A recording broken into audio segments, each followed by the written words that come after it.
Well, trying to simulate a game situation, going to the rink, preparing for a game day.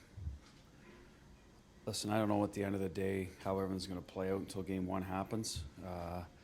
We had some ideas, we bandied around and came up with this one. I think it'll be live to a certain extent.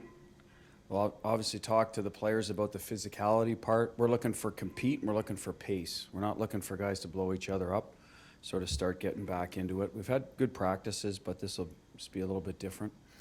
Look at some different scenarios in game, so it'll be controlled in terms of power play. It could be a 6-on-5 to end the game, or scrimmage, no matter what the score is. 4-on-4 play. We'll try to come up with some different things that keep the players sharp. That's the thinking behind it. So which side gets keep it? The white team. You let Chara and Bergeron pick teams? No. Nope. How far are you?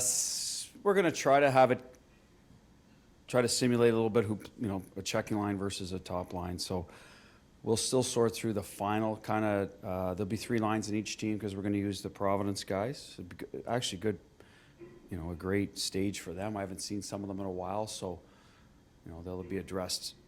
Hey, we're not taking out a player so you can get in the lineup, but we want to see how your pace is and how your competitiveness is as well. And then go from there. Who gets rested in this? Does Tuukka need to play the whole thing? Those will be players' decisions themselves. Z, see where he's at. He missed at the end. He looks fine, I believe. I don't think we have to put the reins on anybody, but, it's still 3 days away, so we may have to be careful. We want to match up power plays, so we may have to take DeBrusque is playing the Krejci against Berge's line. We might have to pull him over for one of the power because we want to keep that continuity. So there'll be a little bit of that going on. But at the end of the day, like I said, we're trying to recreate some game situations and have them come to the rink. Who knows, Thursday to Monday, not a huge, difference, and start getting back into that mode. Do you have 36 skaters? No. We'll have 3 lines, and we'll have 5 D on each team, maybe 6. Will you keep the whole day like game day? Sorry. Yes, they're coming in the morning. We're going to do some video. Obviously, if St. Louis wins tonight, we can start a little bit of that prep for special teams. If not, we'll just go through basics, what we want. They'll come in the morning. We usually have an optional skate anyway, so they'll have the option of going out here. We'll come in here, and then we'll go to the Garden. Whether we do a warm-up or not, some of it will be logistics with the building. How many times we want to flood. It's not going to be a full 20-minute. We don't have enough players for that. We do want to get them out of there at a reasonable hour. So I think the game will probably end up being, maybe 2 periods of 25 minutes, or you know what I mean? Sort of enough to simulate what an hour of practice or 45 minutes of practice would do. It's obviously going to be longer because of situational stuff, but it's not going to be a full game. No. You said you were going to reach out to the Patriots. Did you get any advice from them or anyone else that helped you with We've, in some form or another, talked or texted with all the teams in town. I don't want to get into that. That's going to stay in-house because out of respect for them, I don't want to speak out of turn. So we'll take what we thought was relevant to us and go from there. And some former players in the area that have won a cup. I've talked to a few coaches in the league that just went through the 4-day break. With hockey, let's face it, it's a 7-game series. So, it's, compared to a Super Bowl where if you get behind, you don't have as much catch-up time. We do have 7 games. The first game is we want to be good, we want to be sharp, we want to be on time, we want to win. But we don't have the luxury. We have a bit more luxury than, say, a one-and-done type of. So, there's a little bit of that goes into it as well. When you're setting something like this up, the chance of maybe injury. Yeah, it's there. Yeah, so how do you guard against that? I think that's one of the inherent risks of this, and we just talked about that. This isn't a physicality contest out there. It's compete on pucks, it's play with some pace, respectful of each other. No different than practice. We have competitive drills in practice where we ask the guys to establish body position. We're not running each other. So that'll be the challenge, and I think we're got a smart enough group. That'll be the message. Like I said, has to be relayed to some of the younger guys that hey, we're doing this for a reason, but not the reason is not to injure one another.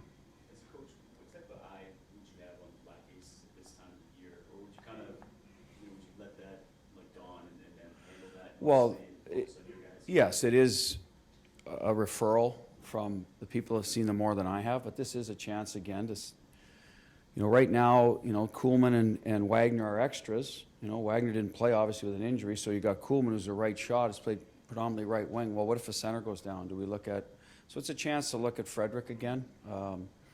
Jack's here, Stunichka, I haven't seen him since China.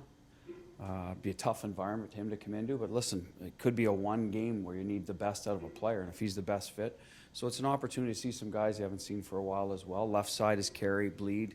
What if a left winger skill guy gets hurt? Paul Carey did a good job for us in Winnipeg, I believe. He played very well for us up there with Coyle, and I forget who his right winger, maybe Heinen. So, that's, again, another look at those guys.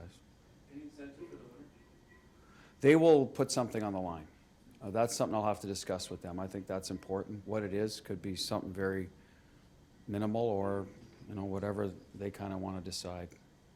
Bruce, can I ask you two, those kind of offbeat questions this week, we're all filling notebooks too, but your impression or the usefulness of the pregame skate, you mentioned it before, the one on the ice before the game, like somebody who hasn't covered hockey every day, like I enjoy watching that, right, from above, it's kind of this, it seems like organized chaos to me, but it seems to work. Why does it work so well? What's the value in it? Do you have any funny tradition or whatever, superstitions that you've seen guys have over the years or? Well, usually who goes on the ice first will be a superstition. Who follows the starting goalie? I don't even know who it is for us. I don't watch it. I saw Bacchus, I think, a game with Carroll. So maybe they rotate depending on what city you're in. At home, it might be. It is organized. Like they go through, I think, three. There's the shoot around first, guys stretch, and then the goalies get their three-line shooting. Then they do a breakout or a 2-on-1. So that is structured. Most teams are very similar. The purpose of, I think, is just to get a sweat and for a couple of the young players like Pasternak to give out pucks to the young kids. So they enjoy that part. After that, to each his own, right? Some guys are a little more focused than others during that because that's their preparation. Other guys are kind of loosey-goosey about it because it's not the game. It's just, like I said, to get a sweat. Road teams would test the boards maybe too as well, like the bounces. Are they lively boards? The rim arounds is where the Zamboni comes out, happens to be our end, but some rinks where the Zamboni comes out, I hate to say it because it is the NHL, but sometimes the boards there's always a little funny bounce here and there, some rinks. So there's a little bit of that if you're on the road. Sorry, but what was it? Like there must be some sort of unwritten rules about respecting each other's space and, just the way, because it just works, like the fact that. Well, you can't cross center ice. The old days you could. It'd be a great brawl. There's some great, look back, teams Houston Junior used to take the other team's net, like the old Regina Pats, say the toughest team going, and I'm aging myself here, the 80s. Now I was in Ottawa, but still, we had it with Oshawa Generals. We had a pregame brawl, I don't know what year, 83 or something. Wasn't everybody, but guys paired off. And that was usually one guy shot a puck at the other team's goalie from one end and off it went.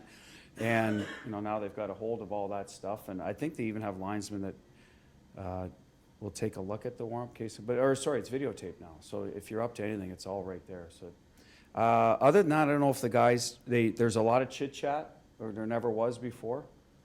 They were the enemy. Now these guys all know each other very well, so it's a little more, hey, how you doing? How's the missus? Catch you in July, we'll go fishing, whatever. So whereas before it'd be, I'm going to break your net, so it's a lot different than maybe it used to be.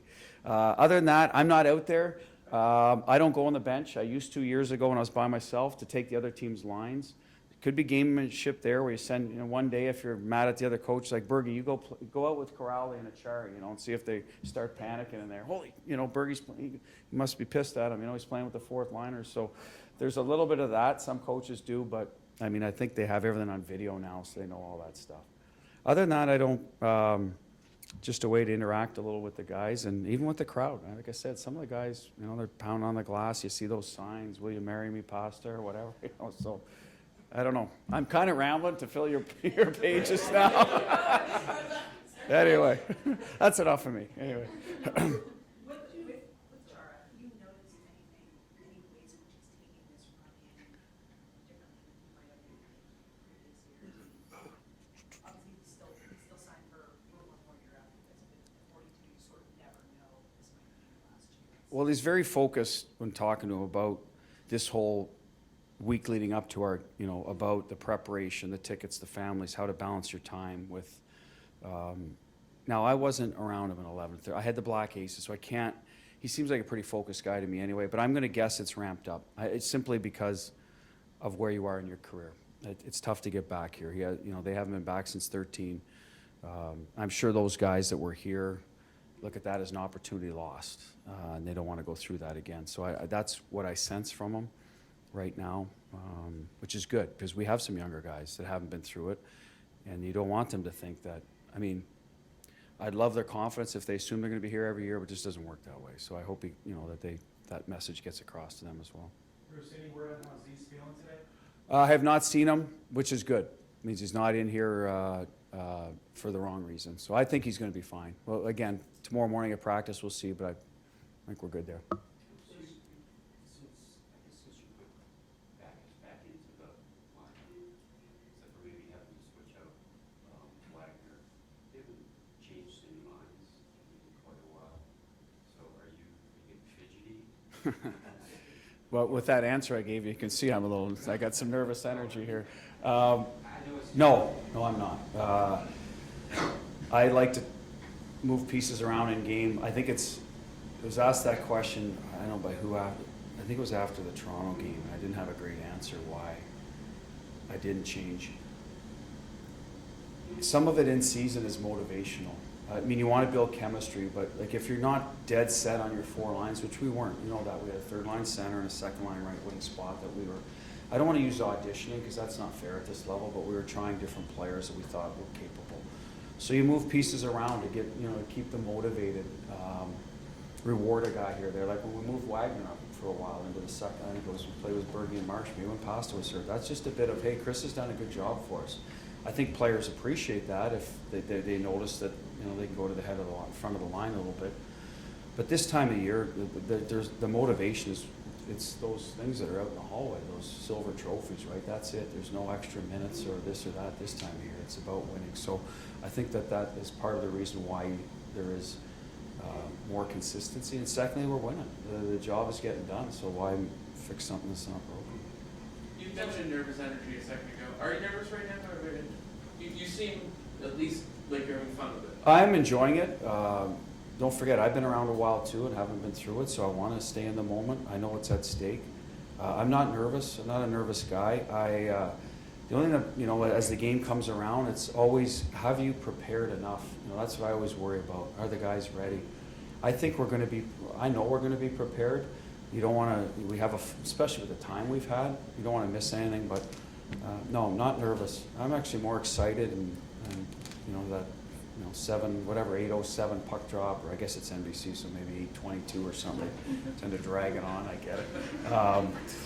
And that's when it starts. It's on then. Do you have your own superstitions? I'm not a very superstitious guy, which is odd in hockey. It really is.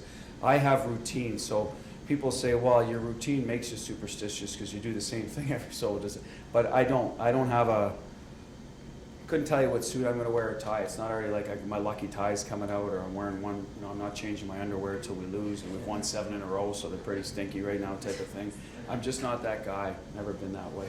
For you in your second time as a head coach, are you that much more confident in your routine and the results that it produces? I am this year. Last year we didn't get the result we wanted, so the players dictate some of that routine as well, what they enjoy, what's successful for them. But yes, I think our whole group's a little more confident simply because we're winning and we're getting the results and winning the right way. It's not like Tuukka's been fantastic, don't get me wrong, but I do believe we're scoring as well for him. Our special teams are good. I think our whole game is in a good place. There's always stuff to fix, and we'll find that out probably after the first period of game 1. We've got to fix this part. So that never ends, but I like where our group is and where the team game is. I like our health as well. You asked about Z. I think fully anticipate he'll be there. You're going to get your usual kind of casualties. It's inevitable, but for the most part, we're pretty healthy. You were talking about some of the gamesmanship that goes on in the pregame skate. Will you also treat Thursday night that way with an eye towards that the other team might be scouting you? No, I think Thursday's just again, get our kind of pre-game routine, game day routine, just back up to speed. It's been it'll be a full week, right? Thursday in Carolina, that's a lot in season to not play for a week. We had that 5-day break. I think that's it. So it's a little more about, hey, let's get back to getting dialed into what it, going to the rink, get ready to play. I don't know if it'll have effect. I really don't, but it's something we're trying that, hopefully because we're getting closer, that the guys realize, hey, it's not that far off. Instead of thinking about, all this big break, 10 days, now it's right around the corner. No line shenanigans for holding guys out to. No, there'll be none. What are your plans for watching the game? Last one. Yeah, Tonight, just watch home. I'll be at home with my feet up. Baseball practice finishes for Cole at 8:15, so it'll be perfect timing. No strong opinion on who to root for, just gonna take it in and enjoy it, and take a few notes along the way. Nice, guys. Yep, thank you.